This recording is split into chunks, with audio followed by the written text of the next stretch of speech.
자, 윤 대통령의 해외 순방은 각종 논란으로 마무리가 된 셈입니다. 이런 가운데 박지원 전 국정원장이요, 이번 순방의 유일한 성과를 이렇게 또 언급했습니다. 들어보시죠.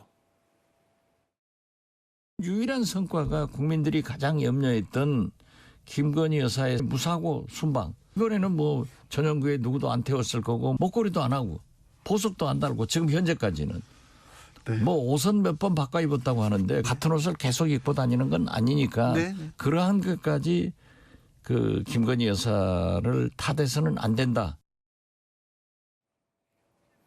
자, 김건희 여사의 일정은 순방 마지막 날에야 공개가 됐습니다. 김건희 여사의 단독 일정 뭐였습니까? 네, 여러 가지 의미 있는 행보를 한 게 사실 상당히 많습니다. 네. 미국 순방길에는요, 뉴저지주의 참전 용사의 집을 방문해서 실제로 참전 용사들과 환담을 나누면서 우리 할아버지도 6.25 참전 용사였다, 군인이었다, 이렇게 공감대를 형성하기도 했고, 뉴저지에서는 주지사 부인과 함께 그런 일정을 동행하기도 했고요. 캐나다로 가서는 지스탱 트리도 캐나다 총리의 부인과 이 미술관을 직접 관람을 하면서 여러 가지 또 안면을 트기도 했습니다. 네. 김건희 여사가 또 미술을 전공했기 때문에 이 상당 부분 이 어떤 교집합이 있지 않았을까 생각이 되고, 캐나다에서도 이 참전 용사들과 관련해서 보훈 요양병원을 방문하는 일정을 소화했습니다. 네.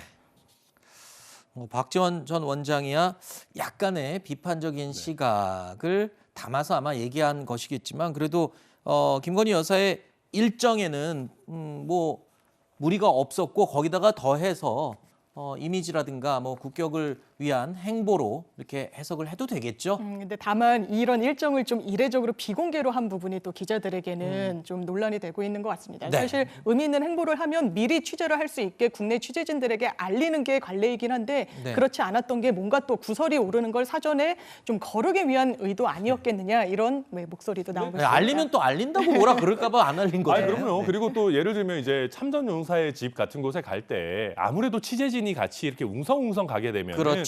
고령의 참전 용사분들이 또 불편해하시거나 이럴 알겠습니다. 수 있습니다. 그래서 저는 굉장히 사려 깊게 잘 일정 소화하셨다 생각하고 있습니다. 당장 민주당은요, 이번 외교 성과에 대해서 외교 라인을 전면 교체해야 된다는 목소리까지 내고 있습니다.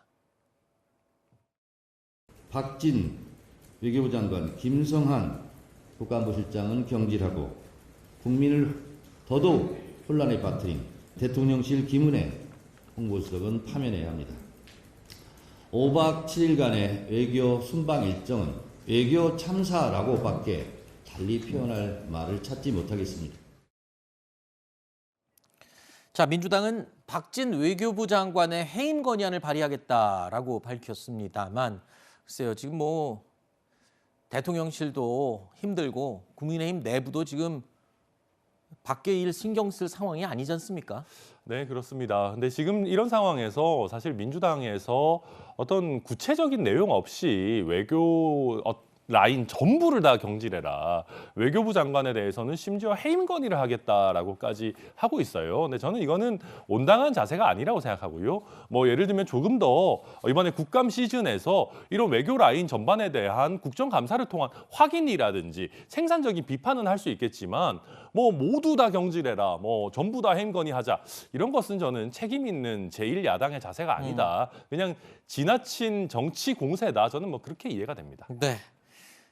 자, 일단 순방은 끝이 났습니다. 순방 이후에 민주당의 공세가 거센 상황에서 국민의힘이 지금 방어를 하느라고 좀 벅찬 상황인데, 근데 사실 조금 전에 제가 잠시 언급했지만 이번 주가 국민의힘한테는 굉장히 중요한 주예요. 굉장히 중요합니다. 뭐 기로에 서 있는 주 네. 아닙니까? 뭐 어떤 일이 남아 있는지 좀 미리 네. 설명을 간단하게 해주시죠. 사실 뭐 민주당이 전방위적인 공세를 하고 있는 가운데 내부적으로도 좋지 않은 일정들이 많이 있습니다. 국민의힘 같은 경우에 내일 모레 수요일 굉장히 중요한데, 한번 연기됐던 이준석 전 대표가 제기했던 가처분 사건의 신문기일이 예정돼 그렇죠. 있습니다. 여기서 이 들여다볼 여러 가지 법적 쟁점들은 당헌 개정을 한 전국위의 의결 자체가 잘못됐다라고 한 부분이 있고요.